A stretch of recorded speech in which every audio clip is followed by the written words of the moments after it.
nossas Bíblias na primeira epístola de Pedro. Primeira epístola de Pedro, capítulo número 2, e versículos número 9 e de número 10. Quantos irmãos vão procurando? Aqueles que possuem Bíblias, veja se o irmão ao lado não tem, uma ajudinha nele, para que ele possa acompanhar a leitura. Quantos irmãos estão procurando?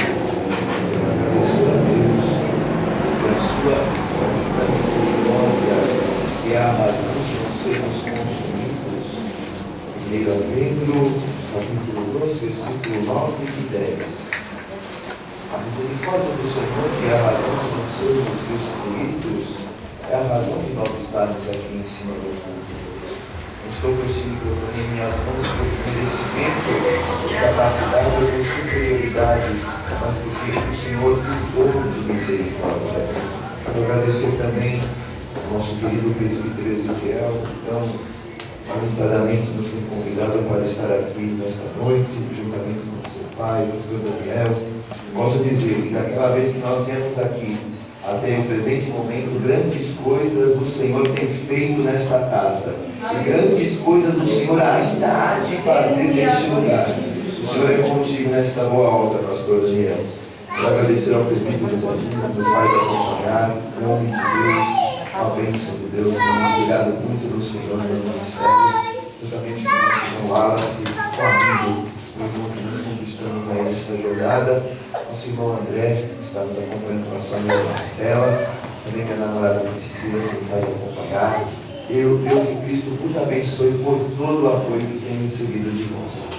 Quantos acharam, digam amém. Amém. Então, os irmãos acompanham. Mas vós sois a geração eleita, o sacerdócio real, a nação santa, o povo adquirido, para que anuncieis as virtudes daquele que vos chamou das trevas, aleluia, para a sua maravilhosa luz. Glória a Deus. Vós que em outro tempo não erais povo, mas agora sois povo de Deus, que não tinhais alcançado misericórdia, mas agora alcançastes misericórdia. E a igreja se assenta, louvando e bendizendo ao nome do Senhor. Ele está aqui nesta noite, Ele está aqui. O homem das mãos furadas não se ausentou deste lugar, e Ele está aqui para ouvir a tua adoração nesta noite. Aleluia, Jesus. Louvado seja teu Deus. Irmãos, curvem as vossas cabeças, vamos fazer uma oração.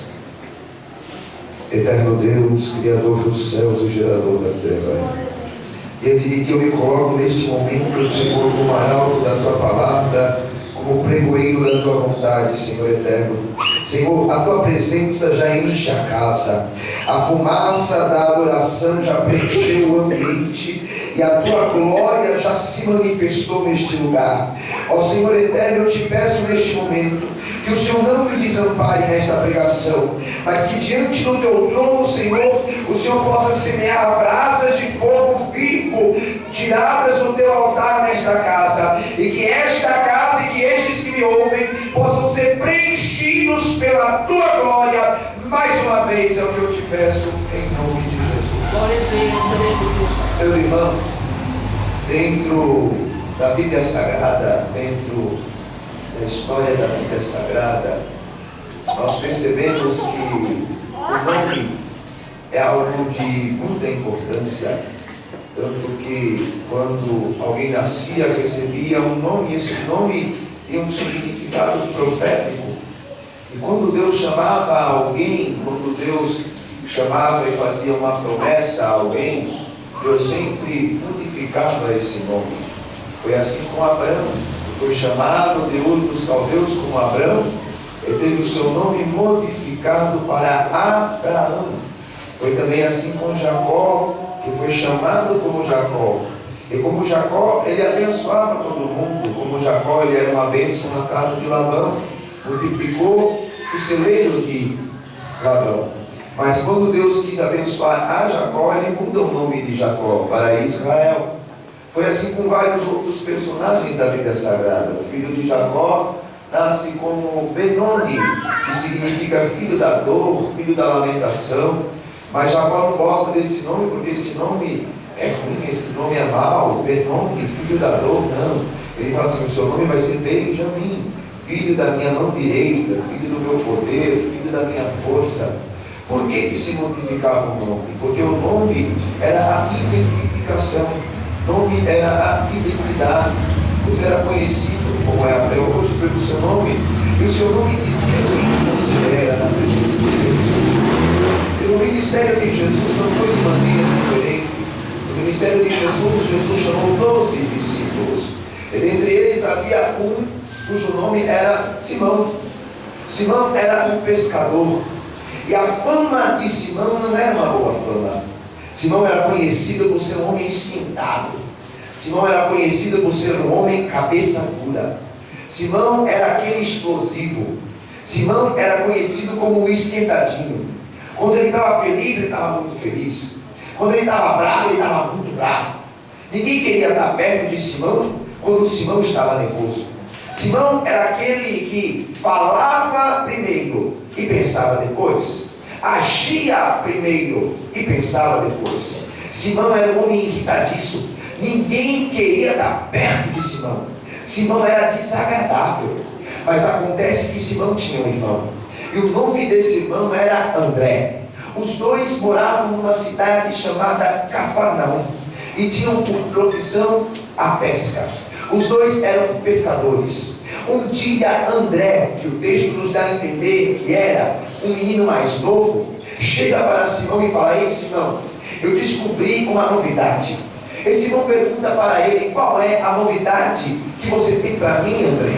E ele fala: olha, eu descobri lá na beira do Rio Jordão um pregador chamado João Batista.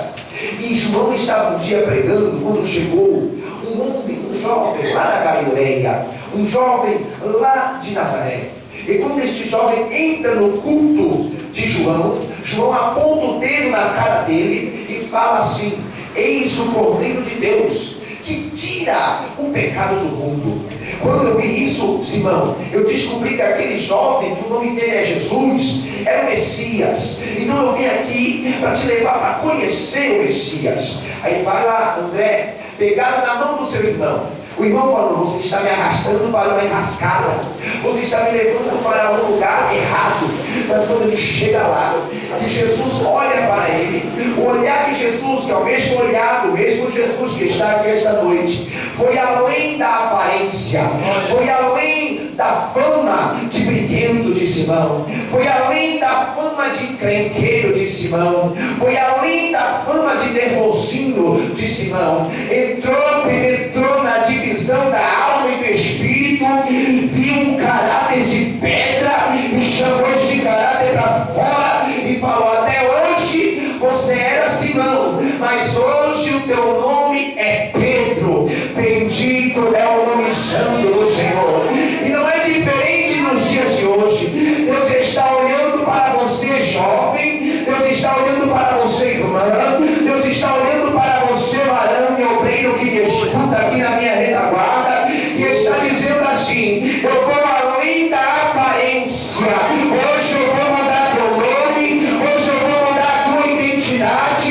Achavam que você era qualquer um, achavam que você era qualquer uma, achavam que você era um irresponsável, achavam que você era um cabeça dura, achavam que você era um nervosinho, mas eu estou indo além da aparência e estou chamando você para ser meu seguidor, te chamando para ser o meu apóstolo, te chamando para ser pescador de homem. Hoje Jesus está dizendo: eu vou mudar a forma como eles te enxergam.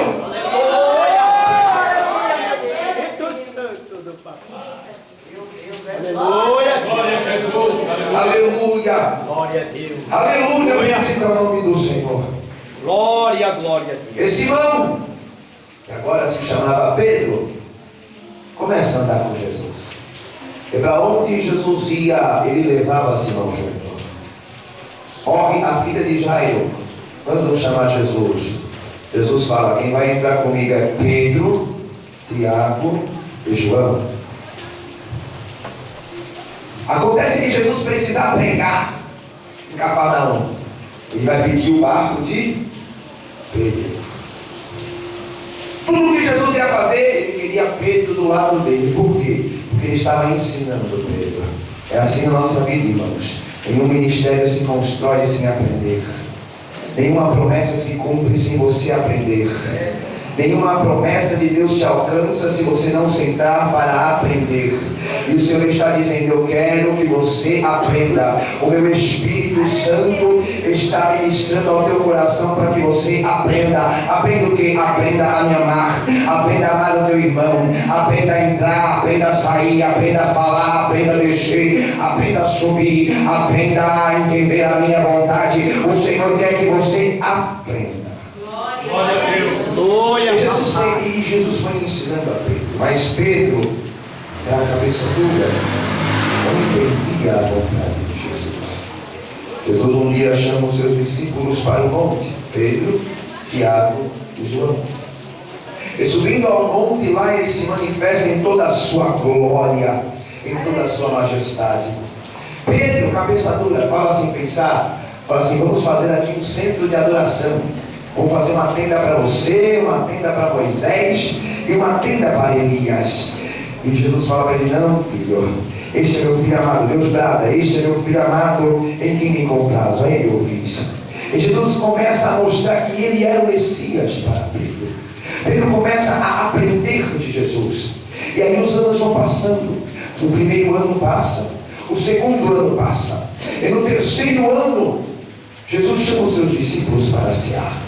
Naquela ceia, Jesus fala: eu estou deixando este mundo, eu estou voltando para o meu Pai, e eu não vou estar mais no meio de vós. Eu preciso ser entregue, eu preciso ser crucificado, porque se eu não for crucificado, o homem nunca será liberto do pecado. Então eu preciso ir ao Calvário. Pedro então se irrita com Jesus. Pedro, cabeça dura, fala sem pensar, fala assim: ei Jesus, nós não vamos deixar que isso aconteça, nós não vamos de maneira nenhuma. Se for para o Senhor ir para a cruz, eu vou junto lá. O olhar de Jesus, que já sabia quem era Pedro, fala assim: ah, Pedro, você não sabe o que você está dizendo, amigo. Eu vou para a cruz, e antes que o galo cante, você vai ter me negado 3 vezes. Eles vão para o Getsemane, e ali Jesus é preso, é levado. E Pedro segue de longe e entra na casa de Anás, onde Jesus tinha sido preso. Ali, preste atenção para nós podermos entrar na mensagem. E ali, na casa de Anás, ele olha e vê a multidão. Está uma noite fria, todo mundo está encolhidinho perto da fogueira. E de repente alguém pergunta assim: ei, não é você que andava com o Nazareno que acabou de ser preso? Aquele mesmo Pedro que tinha jurado morrer com Jesus fala assim: eu? De maneira nenhuma. Não, é você sim. O teu sotaque de caipira está te denunciando, é você sim. Ele fala: não, não sou eu não. E corre para outra fogueira. Quando ele chega na outra fogueira, alguém pergunta: ei, você é Nazareno, eu estou te vendo. Você anda junto com ele, que eu sei. Eu vi você junto com ele no templo. Pedro corre e fala assim: não, não sou eu não. Não sou eu não. Não, você está me confundindo. Quando vem, Jesus está saindo da casa de Anás, preso, trancafiado. E alguém pergunta de novo: ei, é ou não é você que anda junto com o Nazareno? Pedro fala: eu já falei para aquela outra, não sou eu que ando com ele, eu não ando com ele, eu nem conheço ele. A hora que ele falou assim, Jesus passa, olha dentro do olho de Pedro, baixa a cabeça e continua o caminho para a cruz. Pedro sente a pontada no coração, e lá em cima, no telhado, o galo canta, e ele lembra da palavra de Jesus, que negaria a ele até o galo. Quantas vezes nós negamos Jesus? Quantas vezes nós negamos o Senhor com as nossas palavras? Quantas vezes nós negamos o Senhor com os nossos atos, quantas vezes nós negamos o Senhor com os nossos pensamentos. Mas para você, eu tenho uma notícia séria. A diferença de Pedro para Judas, os dois traíram. Pedro negou, Judas entregou. Mas a diferença de Pedro para Judas é que Pedro se arrependeu, e o arrependimento dele trouxe ele para os pés do Senhor. Judas não se arrependeu, Judas sentiu remorso, e o remorso dele gerou morte para ele. Sabe o que o Senhor está me dizendo? Eu sei que você erra, eu sei que você falha, eu sei que você muitas vezes me trai no seu falar, no teu pensar, no teu agir, mas o meu olhar hoje penetra a tua alma e diz assim: eu ainda estou contigo, eu ainda te amo, eu ainda te levanto, a minha promessa ainda está de pé, eu ainda sou teu Deus.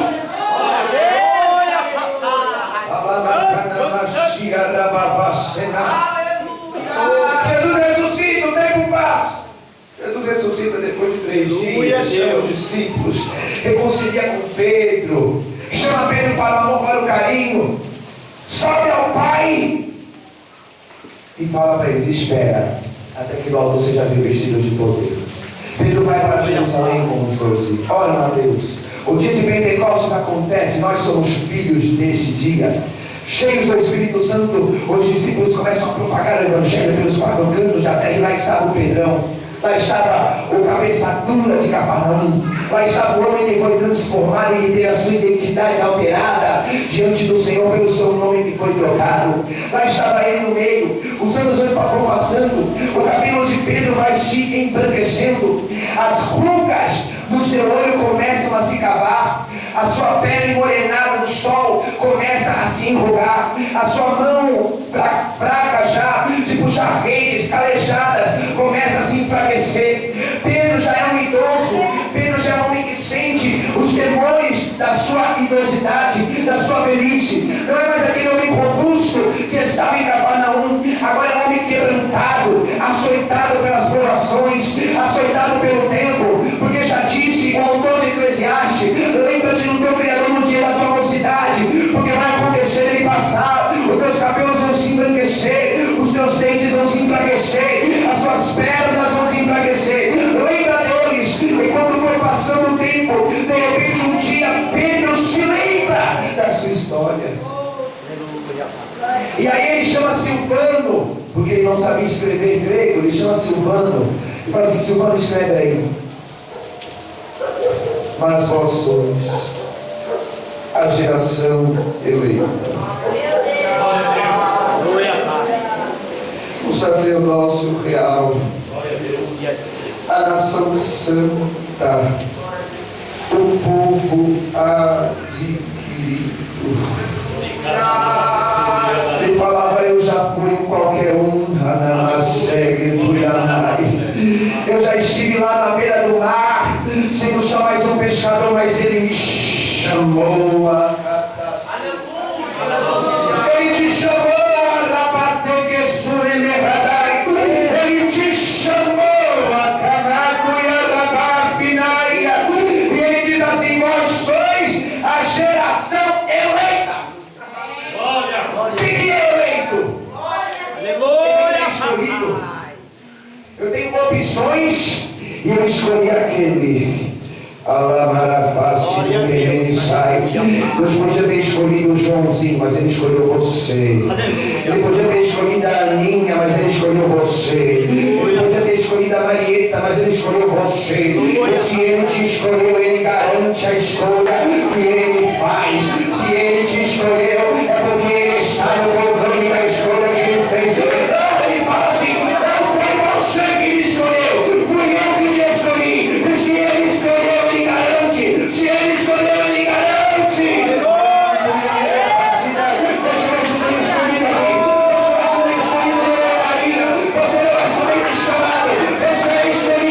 Chamado tem 10, escolhido tem 1, chamado tem 1000, escolhido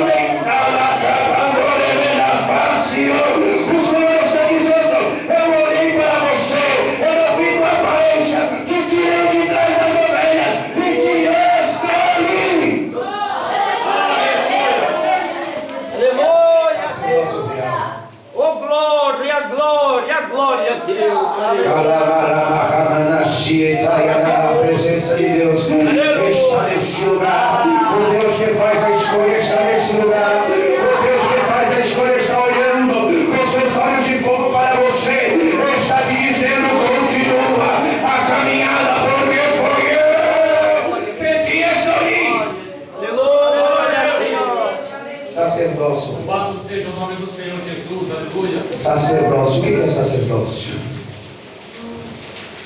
Eu estive um pouco do Egito, lá no livro deles.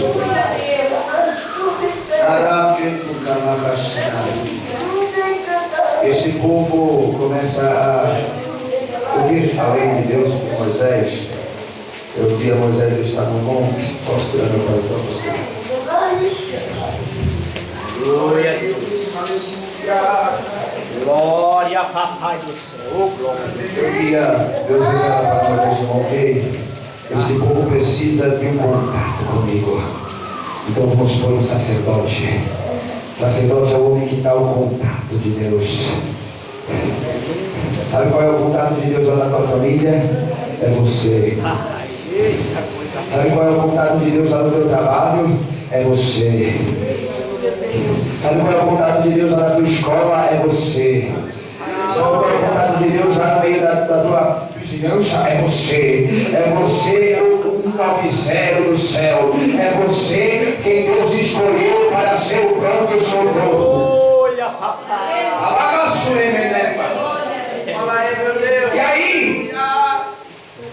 E aí ele fala assim: você vai vestir esse sacerdote com vestes especiais. Vai fazer uma veste para ele que começa no seu pescoço e cobre tudo. Vai fazer essa veste de linho fino, de púrpura, carmesim, linho torcido e azul. 5 coisas. Você vai colocar na barra da veste dele um sino e uma romã. Um sino e uma romã. Romã significa fruto. Sino significa adoração. Então a veste do sacerdote é adoração e fruto. Fruto e adoração. Adoração e fruto. Fruto e adoração. Por isso que Isaías fala que Jesus nos vestiu de veste de louvor. De veste de louvor é sinal que quando olho para mim eu estou adorando. Eu ando e faz barulho de adoração. Porque quando o sacerdote andava, balançava a veste, eu fazia barulho de adoração. Se você foi chamado para o sacerdócio santo, então tem que ter barulho de adoração. Sacerdote que é sacerdote, adora. Sacerdote que é sacerdote, diz glória. Sacerdote que é sacerdote, diz aleluia. Sacerdote que é sacerdote, diz santo. Sacerdote que é sacerdote, diz bendito. Deixa eu ver se tem sacerdote dentro da rainha. Deixa eu ver. Glória. Você vai fazer para ele também o peitoral. Acatufa, chino, alanai. Ele você vai colocar 12 pedras. Uma pedra para cada tipo de Israel. Então lá estava o diamante, o rubi, o crisópraso, o topaz, a ametista, a ônix. Lá estava também a opala, lá estava a safira, lá estava a esmeralda, 12 pedras. Só que essas pedras não tinham brilho próprio. Como assim não tinha brilho próprio? Dentro deste colete, dentro desta placa, havia um bolso. E dentro deste bolso, Deus mandou ele depositar um ruim e um tumim. Ruim significa luzes. Tumim significa perfeição. Quer dizer que junto ao coração do sacerdote tem que estar a luz e tem que estar a perfeição. A perfeição é Jesus, a luz é o Espírito Santo. Aí quando ele brilha em nós, toda aquela placa bonita começa a resplandecer. O que você está falando? Eu estou falando assim: um foi chamado para ser profeta, outro foi chamado para ser apóstolo, outro foi chamado para ser doutor, outro foi chamado para ser pastor, outro foi chamado para falar em línguas, outro foi chamado para ensinar, outro foi chamado para orar, outro foi chamado para interceder, outro foi chamado para evangelizar, outro foi chamado para expulsar demônios, outro foi chamado para curar, outro foi chamado para propagar o evangelho, outro foi chamado para anunciar as palavras. Mas só acontece esse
coloca em cima da cabeça dele uma mitra. Aleluia. A mitra, irmãos, era semelhante a uma taça.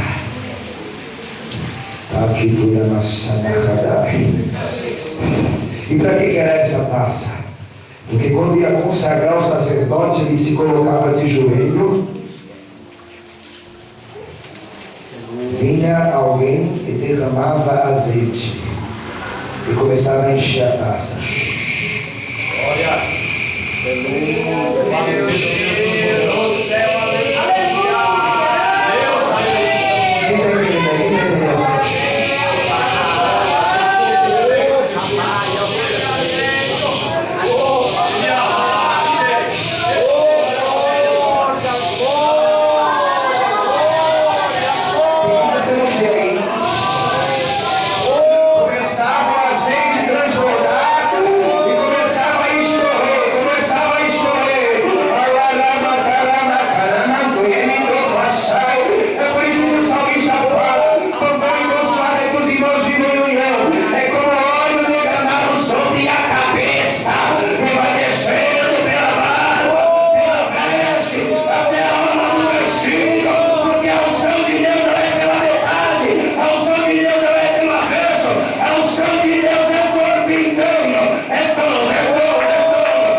Tinha a mitra, peitoral, glória a Deus, a veste, aleluia. E ele tinha que fazer 3 coisas todo dia. A primeira coisa que o sacerdote fazia, ele tinha que queimar incenso. Queimar o quê? Incenso. Queimar o quê? Incenso. O que é isso? É adoração. Todo dia ele entrava dentro do templo, mas antes de entrar ele não podia entrar de qualquer maneira. Antes de entrar, a casa tinha que estar cheia do quê? De fumaça. Então ele pegava o incensário e saía jogando incenso. Jogando incenso. Ei, sabe quando você está lavando a louça, cantando hino, as lágrimas caindo na louça? É incenso. Sabe quando você está indo para a escola, cantando hino, às vezes trocando todas as letras, mas é incenso. Glória, glória, glória. E sabe quando você vem para a igreja provado, moído, desestruturado, e você começa a adorar, está queimando incenso lá na igreja. E o que acontece quando queima incenso? Quando a casa se enche de incenso, a glória de Deus se manifesta. E onde a glória de Deus se manifesta, nada fica normal. Deus manda a sua glória para fazer o sobrenatural. Deus manda a sua glória para fazer aquilo que nós não podemos fazer. Deus manda a sua glória para tirar o de cima e colocar embaixo, para tirar o de baixo e colocar em cima, para tirar da direita e colocar à esquerda. Deus manda a sua glória para abrir portas e não a porta, para criar caminho no ar. Deus manda a sua glória para fazer a pedra gerar água. Deus manda a sua glória para preparar o bancante. Glória a Deus. Oh glória, oh glória, oh A glória. segunda coisa que o sacerdote fazia era trazer o pão.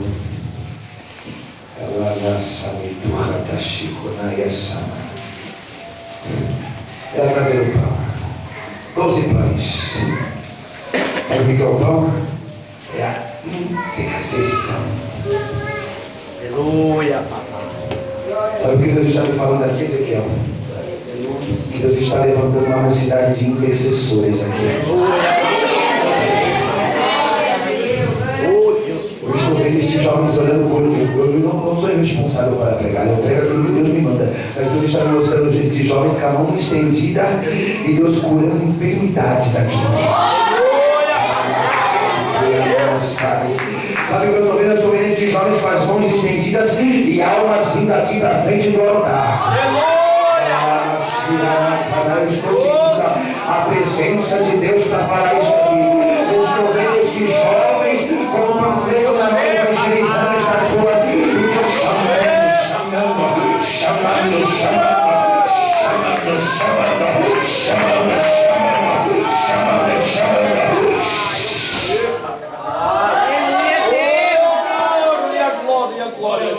Terceira coisa que ele fazia. Aleluia.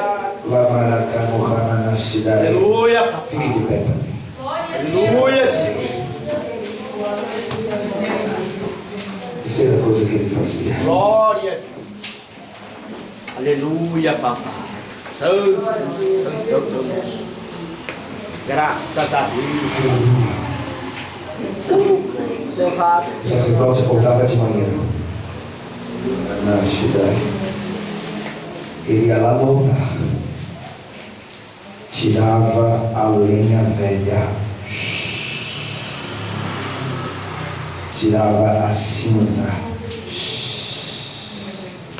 colocava a lenha nova. graças a Deus, papai. Maravilhoso. E acendia fogo no altar. Não pode faltar o fogo no altar. Não pode faltar o fogo da tua vida.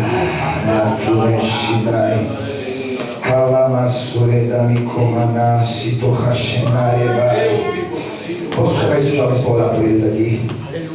Vem aqui para frente, jovens. Vem aqui para frente. O Senhor pediu para mim orar com vocês. Porque Ele quer acender chamas de altar nesta noite. Ele quer acender chamas de altar nesta noite. Ele quer acender chamas de altar nesta noite. Eu vem fazer esta oração aqui. Eu já agradeço a minha oportunidade no nome de Jesus. Aleluia, papai. Seja o nome do Senhor Jesus. Aleluia, Santo, santo. Eu tenho que estar nesse lugar hoje. Eu também não tenho. Glória a Deus. Aleluia. Oh, santo. Amantíssimo e soberano Deus eterno. Mudaste a sorte deste povo e esse povo hoje se encontra na tua presença. E a cada um deles, ó Deus, ministraste uma palavra ao coração, dizendo: Tu és meu, da soberana cheia. E hoje, Deus, entrega em tuas mãos cada vida, Senhor, que diante de ti está aqui agora. Estes jovens, pequeninos jovens que agora descem, Senhor, para honrar o teu nome e glorificar-te na terra, Senhor.